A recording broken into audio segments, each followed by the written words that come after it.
जय Jagannath good morning दर्शक बंधु। आज हूँ सेप्टेम्बर मास 13 तारिख शनिवार। तो आज सकाळ कौन टॉप न्यूज रही चलतु देखी नवा। ता पूर्व चैनल को समस्ते सब्सक्राइब करी पाखर ऑल बेल आइकन को दबाई दिंतु तेणु जहाँ भी लेटेस्ट इनफॉरमेशन रही आपण मैंने सर्वप्रथम देखिपारे। तो भिडियोटी निहाती शेष पर्यटन देखिए तेणु संपूर्ण इनफॉरमेशन आपण मैंने गोटे चैनल माध्यम पाइपर। प्रथम अपडेट रही प्रबल वर्षा जो देशर अनेक राज्य एवं बन्या बुड़ी रही। केंद्र सरकारଙ୍କର ବ୍ୟତୀତ राज्य सरकार माने मध्य ए विपर्ययर मुकाबिला करिबारे लागि पड़िचंती। तथापि एबे पुणी थरे केंद्र स्वास्थ्य मंत्रालय समस्त राज्यर मुख्यमंत्री मानक एक परामर्श जारी करिसंती एवं सेमानकु व्यक्तिगत स्तर रे मध्य सतर्क रहिबाकू कुआ जायछि। गुरुवार केंद्र स्वास्थ्य मंत्रालय समस्त राज्यर मुख्यमंत्री को एक परामर्श जारी करी आगामी मास गुड़िकरे सतर्क रहिबा पई कहिसंती। एही समय रे समस्त राज्य को डेंगू एवं मलेरिया विरुद्ध रे प्रतिरोधक पदक्षेप ग्रहण करने एवं संप्रदाय स्तर रे सचेतनता वृद्धि करने परामर्श दिया जायछि। परवर्ती अपडेट होची उड़ान भरिला विमान रनवे रे रहीगला चक उपस्थित बुद्धि कटाई विमान को सुरक्षित अवतरण कराइले पायलट। एक स्पाइस जेट विमान अल्पके दुर्घटनारू रक्षा पाई जायछि। विमानटी कांडलारू मुंबई अभिमुखे उड़ान आरंभ करिबा परे परे यार एक टायर खसी पड़िथिला। संगे संगे पायलट जरूरी घोषणा करथिले। तबे विमान को सुरक्षित भावे पायलट मुंबई रे अवतरण कराइछंती। समस्त यात्री सुरक्षित भावे अवतरण करिथिबा तथ्य रहउची। परवर्ती अपडेट रहउची ओडिशार जीवन रेखा महानदी को नै मास्टर प्लान प्रस्तुत करिछंती मोहन सरकार। जराचीर्ण दूषित होई पड़ी रहिबनी महानदी तट। सौंदर्यीकरण पर 240 कोटी टंका खर्च करेंगे सरकार। 3 वर्ष पर आखि झलसाई देव महानदीर तट बोली सूचना रही। परवर्ती अपडेट रही चर्चार हीराकुद मास्टर प्लान पुणी विस्थापित हेब अनेक गाँ। पर्यटन विकास पाई पानी भली अर्थ खर्च करा प्रस्तुत होउची मास्टर प्लान। नुआ रूप नेब हीराकुद हेले याकु नै चिंता प्रकट करिसंती जल संपद विभागर वरिष्ठ जंत्री। संबलपुर बरगढ़ और झारसुगुड़ा जिलार 3000 एकर जमी अधिग्रहण करिबो इटको। एथिपाई 2000 एकर जमी चिन्हट होईची। बाकी 1000 एकर पाई चलीची प्रक्रिया।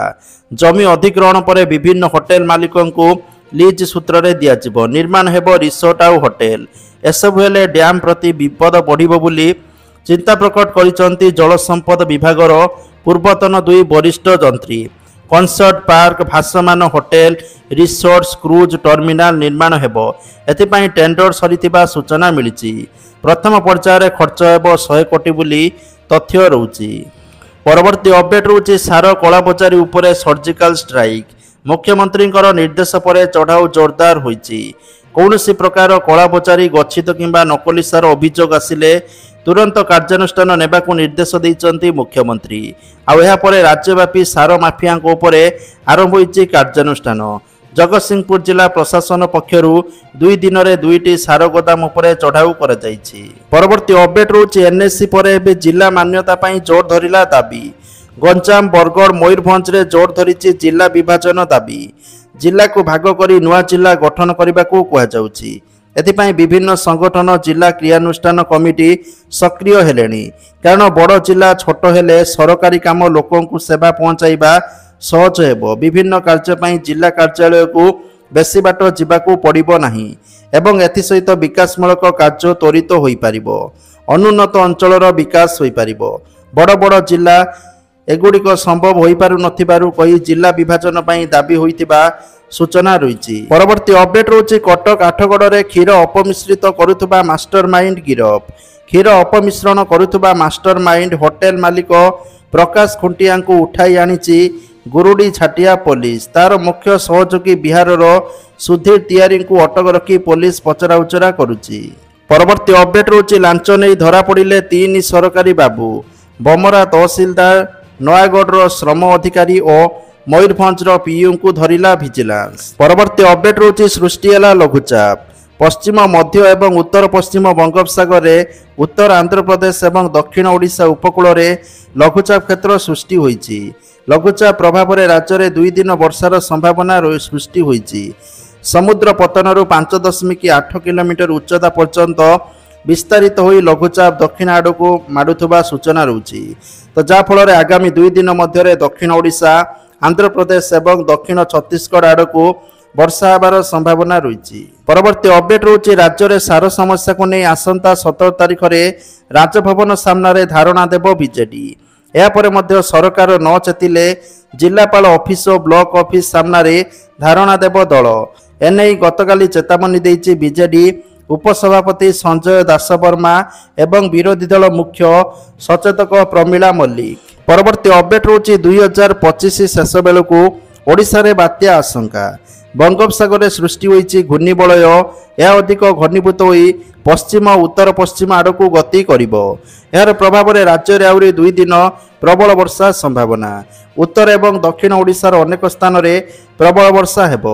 ଆଜି ପାଇଁ ମାଲକାନଗିରି କୋରାପୁଟ ଜିଲ୍ଲାକୁ ଅରେଞ୍ଜ ୱାର୍ଣ୍ଣିଂ ଜାରି କରିଛି ପାଣିପାଗ କେନ୍ଦ୍ର ବୋଲି ସୂଚନା ରହୁଛି। ତ ସେହିପରି ନବରଙ୍ଗପୁର, ନୂଆପଡ଼ା, ମୟୂରଭଞ୍ଜ, କେନ୍ଦୁଝର, ବରଗଡ଼, ବାଲେଶ୍ୱର, ଭଦ୍ରକ, ଯାଜପୁର, କେନ୍ଦ୍ରାପଡ଼ା, କଟକ, ଜଗତସିଂହପୁର, ପୁରୀ, ଖୋର୍ଦ୍ଧା, ନୟାଗଡ଼, ଗଞ୍ଜାମ, ଝାରସୁଗୁଡ଼ା, ବରଗଡ଼, ସମ୍ବଲପୁର, ଦେବଗଡ଼, ଅନୁଗୁଳ, ଢେଙ୍କାନାଳ, ସୋନପୁର, ବୌଦ୍ଧ, ନୂଆପଡ଼ା, ବଲାଙ୍ଗୀର, କଳାହାଣ୍ଡି, କନ୍ଧମାଳ ଭଳି ଜିଲ୍ଲାକୁ ୟେଲୋ ୱାର୍ଣ୍ଣିଂ ଜାରି କରାଯାଇଥିବା ସୂଚନା ରହିଛି। ପରବର୍ତ୍ତୀ ଅପଡେଟ୍ ରହୁଛି ଅର୍ଚ୍ଚନା ନାଗଙ୍କ ଘରେ ଇଡିର ଚଢ଼ାଉ। 2022 ଅର୍ଥ କାରବାର ମାମଲାରେ ଇଡି ଛାନବିନ ଚଳାଇଛନ୍ତି। ବେଆଇନ ଅର୍ଥ କାରବାର ମାମଲାରେ ଚଢ଼ାଉ କରିଛି ଇଡି। ପୂର୍ବରୁ ଘର ଛାଡ଼ିବା ପାଇଁ ଇଡି ନିର୍ଦ୍ଦେଶ ଦେଇଥିଲା। ଅର୍ଚ୍ଚନା ନାଗ ଇଡି ନିର୍ଦ୍ଦେଶ ଅବମାନନା କରିଥିବା ସୂଚନା ରହିଛି। ପରବର୍ତ୍ତୀ ଅପଡେଟ୍ ରହୁଛି ସେଓ ଚାଷୀ ବା ଆପୁଲ ଚାଷୀଙ୍କୁ ରେଲୱେ ପକ୍ଷରୁ ବଡ଼ ଭେଟି। କାଶ୍ମୀରୀ ଘାଟିର ଚାଷୀଙ୍କୁ ବଡ଼ ଆଶ୍ୱସ୍ତି ଦେଇ ଭାରତୀୟ ରେଳବାଇ joint parcel product rapid cargo service ଆରମ୍ଭ କରିଛି। ଏହି ସେବା ଅଧୀନରେ ଏବେ କାଶ୍ମୀରର ତାଜା ସେଓ ସିଧାସଳଖ ଦିଲ୍ଲୀର ବଜାରରେ ପହଞ୍ଚିବ, ତାହା ମଧ୍ୟ ଠିକ୍ ସମୟରେ ଏବଂ ଭଲ ଅବସ୍ଥାରେ। ପରବର୍ତ୍ତୀ ଅପଡେଟ୍ ରହୁଛି ଶ୍ରୀ ମାତା ବୈଷ୍ଣବୀ ଦେବୀ ଯାଉଥିବା ଭକ୍ତଙ୍କ ପାଇଁ ଏକ ଖୁସି ଖବର। ଖରାପ ପାଗ ଏବଂ ଟ୍ରାକ୍ର ଆବଶ୍ୟକ ମରାମତି କାର୍ଯ୍ୟ ଯୋଗୁଁ ଯାତ୍ରା କିଛି ଦିନ ପାଇଁ ବନ୍ଦ କରାଯାଇଥିଲା। ଏବେ ଏହା ସେପ୍ଟେମ୍ବର 14ରୁ ପୁଣି ଆରମ୍ଭ ହେବାକୁ ଯାଉଥିବା ସୂଚନା ରହୁଛି। ପରବର୍ତ୍ତୀ ଅପଡେଟ୍ ରହୁଛି ଆସନ୍ତା 27 ତାରିଖରେ ହେବ ସ୍ୱତନ୍ତ୍ର ଓଟିଇଟି ପରୀକ୍ଷା। ଏଥିପାଇଁ ସମସ୍ତ ଜିଲ୍ଲାପାଳମାନଙ୍କୁ ଚିଠି ହୋଇଛି। ଆଗାମୀ 27 ତାରିଖରେ ହେବାକୁ ଥିବା ଓଟିଇଟି ପରୀକ୍ଷା ପରିଚାଳନାର ତଦାରଖ ଓ ଆଇନ ଶୃଙ୍ଖଳା ରକ୍ଷା ପାଇଁ ସହଯୋଗ କରିବାକୁ ଜିଲ୍ଲାପାଳମାନଙ୍କୁ ନିବେଦନ କରି ଚିଠି ଲେଖିଛନ୍ତି ବୋର୍ଡ ସମ୍ପାଦକ। ବୋର୍ଡକୁ ପଠାଯିବା ପର୍ଯ୍ୟନ୍ତ ଗୋପନୀୟ ଜିନିଷଗୁଡ଼ିକୁ ପରୀକ୍ଷା କେନ୍ଦ୍ରରେ ସୁରକ୍ଷିତ ଭାବେ ରଖିବା ପାଇଁ ଜିଲ୍ଲା ଶିକ୍ଷା ଅଧିକାରୀଙ୍କୁ ନିର୍ଦ୍ଦେଶ ଦେବାକୁ ଜିଲ୍ଲାପାଳଙ୍କୁ ଅନୁରୋଧ କରିଛନ୍ତି ସମ୍ପାଦକ। ପରବର୍ତ୍ତୀ ଅପଡେଟ୍ ରହୁଛି ଆଇଏଏସ୍ ସ୍ତରରେ ଅଦଳ ବଦଳ। ରାଜ୍ୟ ସରକାର ଶୁକ୍ରବାର ଭାରତୀୟ ପ୍ରଶାସନିକ ଅଧିକାରୀ ମାନଙ୍କୁ ଅଦଳ ବଦଳ କରିଛନ୍ତି। ବିଜୟ ଅମୃତ କୁଲାଙ୍ଗେଙ୍କୁ ପ୍ରାଣୀପାଳନ ଓ ପ୍ରାଣୀ ଚିକିତ୍ସା ସେବା ନିର୍ଦ୍ଦେଶକ ଦାୟିତ୍ୱ ଦିଆଯାଇଛି। ସେହିଭଳି ଆଇଏଏସ୍ ଅଞ୍ଜନା ପଣ୍ଡାଙ୍କୁ ଆୟୁଷ ନିର୍ଦ୍ଦେଶକ ଭାବେ ନିଯୁକ୍ତି କରାଯାଇଛି। ପରବର୍ତ୍ତୀ ଅପଡେଟ୍ ରହୁଛି ନଭେମ୍ବର 5ରୁ କଟକରେ ଆରମ୍ଭ ହେବ ଐତିହାସିକ ବାଲିଯାତ୍ରା। ନଭେମ୍ବର 5ରୁ 12 ତାରିଖ ପର୍ଯ୍ୟନ୍ତ ହେବ ବାଲିଯାତ୍ରା। ଜିଲ୍ଲାପାଳଙ୍କ ଅଧ୍ୟକ୍ଷତାରେ ବସିଥିବା ବୈଠକରେ ନିଷ୍ପତ୍ତି ନିଆଯାଇଛି। ଏଥର ଉପର ନୁହେଁ କେବଳ ତଳ ପଡ଼ିଆରେ ଷ୍ଟଲ୍ ପଡ଼ିବ ବୋଲି ସୂଚନା ରହିଛି। ପରବର୍ତ୍ତୀ ଅପଡେଟ୍ ରହୁଛି ଦେଶର ପଞ୍ଚଦଶ ଉପରାଷ୍ଟ୍ରପତି ଭାବେ ଶପଥ ଗ୍ରହଣ କଲେ ସିପି ରାଧାକିଷନ। ରାଧାକିଷନଙ୍କୁ ପଦ ଏବଂ ଗୋପନୀୟତାର ଶପଥ ପାଠ କରାଇଲେ ରାଷ୍ଟ୍ରପତି ଦ୍ରୌପଦୀ ମୁର୍ମୁ। ଏନେଇ ରାଷ୍ଟ୍ରପତି ଭବନରେ ଆୟୋଜିତ ହୋଇଛି ଶପଥ ସମାରୋହ। ପରବର୍ତ୍ତୀ ଅପଡେଟ୍ ରହୁଛି ସର୍ବଭାରତୀୟ ସ୍ତରରେ ପୁଣି ଭୁବନେଶ୍ୱର ମହାନଗର ନିଗମ ବା ବିଏମ୍ସି ସମ୍ମାନିତ। ଜାତୀୟ ସ୍ୱଚ୍ଛ ବାୟୁ ସହର 2024 ତାଲିକାର 4ର୍ଥ ସ୍ଥାନରେ ରହିଛି ବିଏମ୍ସି। ଦେଶର ସ୍ୱଚ୍ଛ ବାୟୁ ସହର ଭାବେ ବିଏମ୍ସିକୁ ମିଳିଲା 4ର୍ଥ ସ୍ଥାନ। ପରବର୍ତ୍ତୀ ଅପଡେଟ୍ ରହୁଛି ପୁଣି ଥରେ ଶ୍ରୀମନ୍ଦିର ସୁରକ୍ଷା ବ୍ୟବସ୍ଥା ବିପଦରେ। ମନ୍ଦିର ଉପରେ ଦୀର୍ଘ ସମୟ ଧରି ଉଡ଼ିଲା ଡ୍ରୋନ୍। ବାଲିସାହି ପଟୁ ଆସି ଶ୍ରୀମନ୍ଦିର ଉପରେ ଉଡ଼ିଲା ଡ୍ରୋନ୍। ନୀଳଚକ୍ର ପାଖକୁ ଯାଇ ଡ୍ରୋନ୍ରେ ଅନେକ ଫଟୋ ଓ ଭିଡ଼ିଓ ଉତ୍ତୋଳନ କରିଥିବା ସୂଚନା ରହିଛି, ଯାହା ମନ୍ଦିରର ସୁରକ୍ଷାକୁ ନେଇ ଗମ୍ଭୀର ଚିନ୍ତା ସୃଷ୍ଟି ହୋଇଛି। ପରବର୍ତ୍ତୀ ଅପଡେଟ୍ ରହୁଛି ବୃନ୍ଦାବନର ବାଙ୍କେ ବିହାରୀ ମନ୍ଦିରରୁ ହଟିଲା ଭିଆଇପି ଦର୍ଶନ ବ୍ୟବସ୍ଥା। ୟୁପିର ମଥୁରା ଜିଲ୍ଲାରେ ଅବସ୍ଥିତ ଶ୍ରୀ ବାଙ୍କେ ବିହାରୀ ମନ୍ଦିରକୁ ଦେଶବ୍ୟାପୀ ଭକ୍ତମାନେ ଦର୍ଶନ ଓ ପୂଜା ପାଇଁ ଆସିଥାନ୍ତି। ତଥାପି ଏବେ ମନ୍ଦିରର ଉଚ୍ଚ କ୍ଷମତା ସମ୍ପନ୍ନ ପରିଚାଳନା କମିଟି ଦର୍ଶନ ସମ୍ପର୍କରେ ଏକ ବଡ଼ ନିଷ୍ପତ୍ତି ନେଇଛି। ଶୁକ୍ରବାର କମିଟି ମନ୍ଦିରରେ ଦର୍ଶନ ପାଇଁ ଭିଆଇପି ପାସ୍କୁ ତୁରନ୍ତ ବନ୍ଦ କରିବାକୁ ଘୋଷଣା କରିଛି। ପରବର୍ତ୍ତୀ ଅପଡେଟ୍ ରହୁଛି ପ୍ରଧାନମନ୍ତ୍ରୀ ନରେନ୍ଦ୍ର ମୋଦି ସେପ୍ଟେମ୍ବର 13 ତାରିଖ ଅର୍ଥାତ୍ ଆଜି ମଣିପୁର ଗସ୍ତ କରିବେ। ଏନେଇ ଅଧିକାରୀଙ୍କ ଭାବରେ ନିଶ୍ଚିତ କରାଯାଇଛି, ତ ଯାହାକି ପ୍ରଧାନମନ୍ତ୍ରୀଙ୍କର ମଣିପୁର ଗସ୍ତ ଶାନ୍ତି ବିକାଶର ପଥ ପ୍ରଶସ୍ତ କରିବ। ପରବର୍ତ୍ତୀ ଅପଡେଟ୍ ରହୁଛି ରାଜ୍ୟରେ ଆଇନ ପ୍ରକ୍ରିୟାକୁ ସହଜ ଏବଂ ସରଳ କରିବା ଦିଗରେ ନୋଟାରୀ ଓ ଆଇନଜୀବୀଙ୍କ ଗୁରୁତ୍ୱପୂର୍ଣ୍ଣ ଭୂମିକା ରହିଛି। ନୂତନ ନୋଟାରୀ ନିଯୁକ୍ତି ଓ ଅନଲାଇନ୍ ଯୋଗେ ନୋଟାରୀ ଓ ଆଇନଜୀବୀଙ୍କର ଡାଟାବେସ୍ ପ୍ରସ୍ତୁତ ନେଇ ଆଇନ ବିଭାଗ ସମ୍ମିଳନୀ କକ୍ଷରେ ଏକ ବୈଠକ ଅନୁଷ୍ଠିତ ହୋଇଯାଇଛି। ପରବର୍ତ୍ତୀ ଅପଡେଟ୍ ହେଉଛି ପାର୍ବଣରେ ଇଲେକ୍ଟ୍ରୋନିକ୍ସ ଦୋକାନରେ ଗ୍ରାହକଙ୍କୁ ଡବଲ ଅଫର। ଜିଏସଟି ପ୍ରତିଶତ ହ୍ରାସ ସାଙ୍ଗକୁ ପୂଜାରେ ମିଳିବ ଗିଫ୍ଟ। ଏବେଠାରୁ ବୁକିଂ କଲେ ବି 18% ଜିଏସଟି ହାରରେ ମିଳିବ ସାମଗ୍ରୀ। ଟିଭି, ଏସି, ବିଭିନ୍ନ ଇଲେକ୍ଟ୍ରୋନିକ୍ସ ଜିନିଷ ଉପରେ ଜିଏସଟି ହ୍ରାସ ହୋଇଛି, ଯାହାଫଳରେ ଆପଣଙ୍କୁ କମ୍ ଦାମ ଦେବାକୁ ପଡ଼ିବ। ତ 22 ତାରିଖରୁ ଏ ଜିଏସଟି ନୂଆ ଜିଏସଟି ଲାଗୁ ହେବ। ପରବର୍ତ୍ତୀ ଅପଡେଟ୍ ହେଉଛି କେନ୍ଦ୍ର ସରକାର ଦୀପାବଳି ପୂର୍ବରୁ ଦେଶର ପ୍ରାୟ 8 କୋଟି କର୍ମଚାରୀ ଭବିଷ୍ୟ ନିଧି ପାଣ୍ଠି ସଂଗଠନ ଉପଭୋକ୍ତାଙ୍କୁ କିଛି ସୁବିଧା ଦେବାକୁ ପ୍ରସ୍ତୁତ ହେଉଛନ୍ତି। ଏଥିରେ ସର୍ବନିମ୍ନ ପେନ୍ସନ୍ ମଧ୍ୟ ବୃଦ୍ଧି କରାଯାଇପାରେ। ବର୍ତ୍ତମାନ ମାସିକ ସର୍ବନିମ୍ନ ପେନ୍ସନ୍ 1000 ଟଙ୍କା ରହିଛି, କିନ୍ତୁ ଏହାକୁ ବୃଦ୍ଧି କରି 1500ରୁ 2500 ଟଙ୍କା କରିବାକୁ ନିଷ୍ପତ୍ତି ନିଆଯିବ ବୋଲି ସୂଚନା ରହୁଛି। ତ ସେଥିପାଇଁ ଅକ୍ଟୋବର 10 ଏବଂ 11 2 ଦିନ ଧରି ଏକ ବୈଠକ ଅନୁଷ୍ଠିତ ହେବ ବୋଲି ତଥ୍ୟ ରହୁଛି। ତା ସହିତ ଇପିଏଫ୍ ଟଙ୍କା କିପରି ଏଟିଏମ୍ରେ ଉଠାଇ ପାରିବେ ତାହା ମଧ୍ୟ ଆସିବ ବୋଲି ସୂଚନା ରହୁଛି। ପରବର୍ତ୍ତୀ ଅପଡେଟ୍ ରହୁଛି ପିଏମ୍ କିଷାନ ଅପଡେଟ୍ ଅବଧି ବୃଦ୍ଧି କଲେ ସରକାର। କେୱାଇସି ଅପଡେଟ୍ ଅବଧି ଆଉ 6 ମାସ ପର୍ଯ୍ୟନ୍ତ ବୃଦ୍ଧି କରିଛନ୍ତି ରାଜ୍ୟ ସରକାର। ସିଏମ୍ କିଷାନ ହିତାଧିକାରୀ ପିଏମ୍ କିଷାନ କେୱାଇସି ଅପଡେଟ୍ କରିପାରିବେ। ସିଏମ୍ କିଷାନରେ 51,54,000 ହିତାଧିକାରୀ ସାମିଲ ଅଛନ୍ତି। ସେହିପରି ପିଏମ୍ କିଷାନରେ 34,85,000 ହିତାଧିକାରୀ ସାମିଲ ଅଛନ୍ତି। ପ୍ରଧାନମନ୍ତ୍ରୀ କିଷାନ ଯୋଜନାରେ 21ତମ କିସ୍ତି ପାଇଁ ଅପେକ୍ଷା କରିଥିବା ଲକ୍ଷ ଲକ୍ଷ ଚାଷୀଙ୍କ ପାଇଁ ଏକ ସତର୍କତା ଆସିଛି।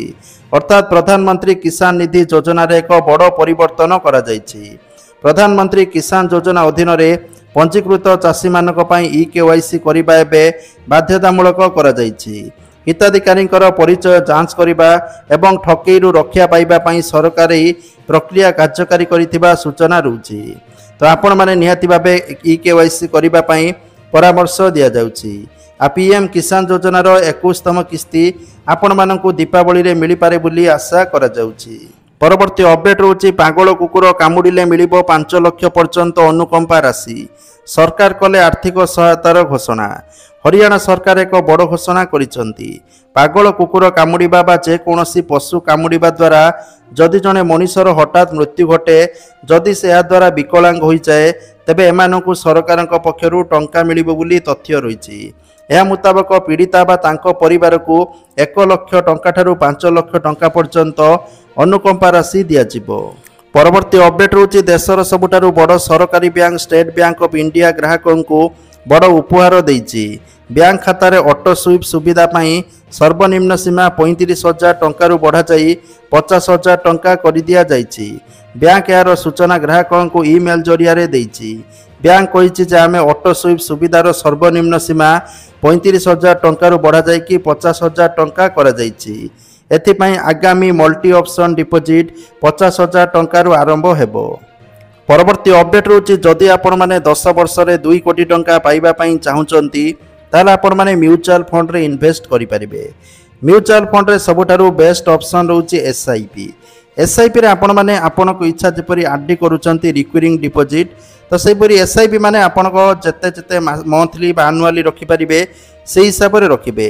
ତ ଯଦି ଆପଣମାନେ ଏସ୍ଆଇପି 50,000 ଟଙ୍କା କରୁଛନ୍ତି ପ୍ରତିବର୍ଷ, ତାହେଲେ 10 ବର୍ଷ ପରେ ଆପଣଙ୍କୁ 1 କୋଟି ଟଙ୍କାର ଫଣ୍ଡ ମିଳିପାରେ ବୋଲି ସୂଚନା ରହୁଛି।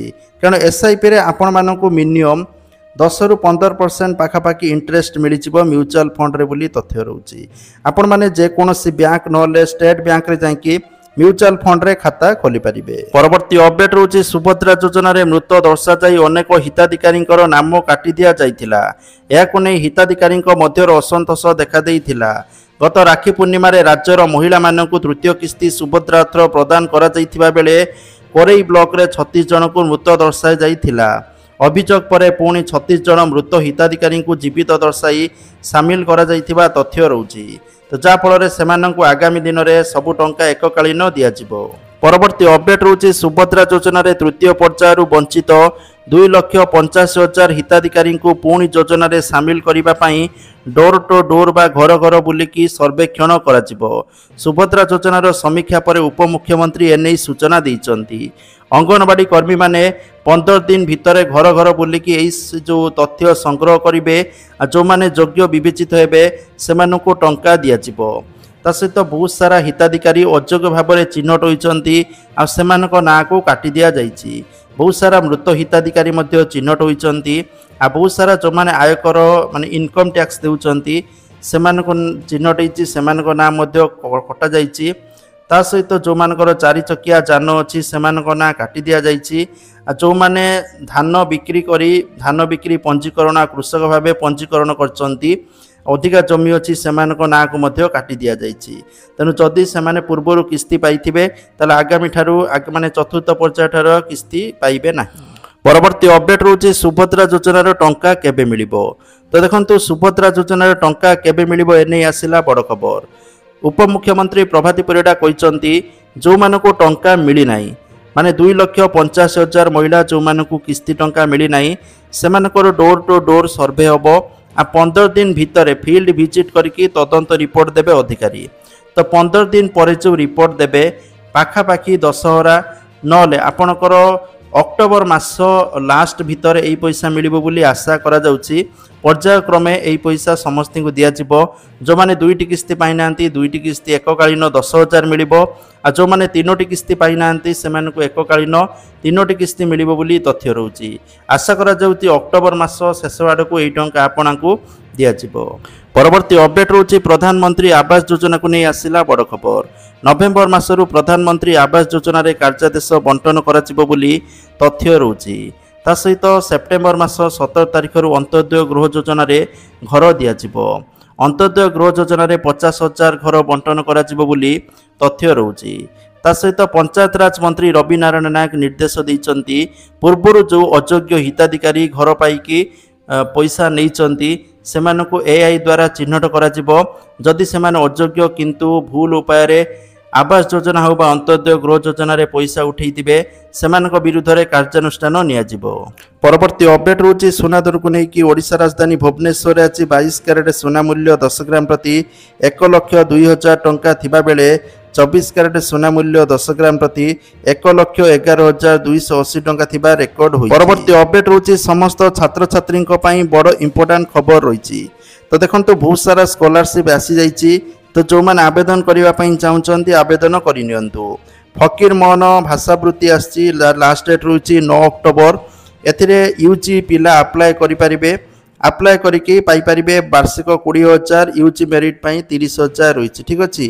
ତା ସହିତ ଗୋପବନ୍ଧୁ ଶିକ୍ଷା ସହାୟତା ଯୋଜନା ରହିଛି, ଲାଷ୍ଟ ଡେଟ୍ ରହିଛି 9 ଅକ୍ଟୋବର।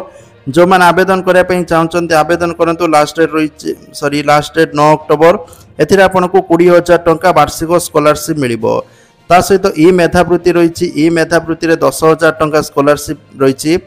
ମେଧାବୃତ୍ତି ଟେକ୍ନିକାଲ ଆଣ୍ଡ ପ୍ରଫେସନାଲ ପାଇଁ 20,000 ଟଙ୍କା ସ୍କଲାରସିପ୍ ମିଳିବ ଆଉ 10,000 ପିଲାଙ୍କୁ ମିଳିବ। 9 ଅକ୍ଟୋବର ରହିଛି ଲାଷ୍ଟ ଡେଟ୍। ତ ଯେଉଁମାନେ ଆବେଦନ କରିବାକୁ ଚାହୁଁଛନ୍ତି scholarship.odisha.gov.in ରେ ଆବେଦନ କରିନିଅନ୍ତୁ। ପରବର୍ତ୍ତୀ ଅପଡେଟ୍ ରହୁଛି ଧନୀ ଲୋକଙ୍କର ରାସନ କାର୍ଡ କଟିବ। ବର୍ତ୍ତମାନ ସୁଦ୍ଧା 5,75,000 ମୃତକଙ୍କର ରାସନ କାର୍ଡ କାଟି ଦିଆଯାଇଛି। ତା ସହିତ ଯେଉଁମାନେ ଇନକମ୍ ଟ୍ୟାକ୍ସ ଦେଉଥିଲେ ପ୍ରାୟତଃ 1,05,000 ହିତାଧିକାରୀ ରାସନ କାର୍ଡ ଫେରାଇ ସାରିଛନ୍ତି। ତ ଏଇଭଳି ଭାବେ ବହୁତ ସାରା ଲୋକ ରାସନ କାର୍ଡ ଫେରାଇଛନ୍ତି। ବାକି ଯେଉଁ ଧନୀ ଲୋକ ଅଛନ୍ତି ସେମାନଙ୍କର ବି ଚେକ୍ ଚାଲିଛି। ସେମାନଙ୍କର ଆଗାମୀ ଦିନରେ ରାସନ କାର୍ଡ କଟିଯିବ ଯଦି ସେମାନେ EKYC କରୁନାହାନ୍ତି। ପରବର୍ତ୍ତୀ ଅପଡେଟ୍ ରହୁଛି ଭୁବନେଶ୍ୱର ସତ୍ୟନଗର ସ୍ଥିତ ଅର୍ଚ୍ଚନା ନାଗଙ୍କର G+2 କୋଠାକୁ ଆଟାଚ୍ କରିବା ସହିତ ତାହାକୁ ସିଲ୍ କରିଛି ପ୍ରବର୍ତ୍ତନ ନିର୍ଦ୍ଦେଶାଳୟ ବା ED। ଶୁକ୍ରବାର ED ପକ୍ଷରୁ ଅର୍ଚ୍ଚନାଙ୍କ ଘରେ ଚଢ଼ାଉ କରାଯିବା ସହିତ ଏହି ପଦକ୍ଷେପ ନିଆଯାଇଛି। ପରବର୍ତ୍ତୀ ଅପଡେଟ୍ ରହୁଛି ଆଗକୁ ଆସୁଛି ଆଲୋକର ପର୍ବ ଦୀପାବଳି। ଏହି ସମୟରେ ବାଣ ଫୁଟା କାରଣରୁ ହେଉଥିବା ବାୟୁ ପ୍ରଦୂଷଣକୁ ନେଇ CJI ଜଷ୍ଟିସ୍ BR ଗଭାଇ ସାରା ଦେଶରେ ବାଣ ଫୁଟାଇବା ଉପରେ ପ୍ରତିବନ୍ଧକ ଲଗାଇବାର ଆବଶ୍ୟକତା ଉପରେ ଗୁରୁତ୍ୱାରୋପ କରିଛନ୍ତି। ସେ କହିଛନ୍ତି ଦିଲ୍ଲୀ କାହିଁକି ସମଗ୍ର ଦେଶରେ ପ୍ରତିବନ୍ଧକ ଲଗାଯିବା ଉଚିତ। ତ ଯାହାକି ଆଜିକାର ଟପ୍ ନ୍ୟୁଜ୍ ଥିଲା। ଭିଡ଼ିଓକୁ ସେୟାର କରନ୍ତୁ, ଲାଇକ୍ କରନ୍ତୁ। ଜୟ ଜଗନ୍ନାଥ।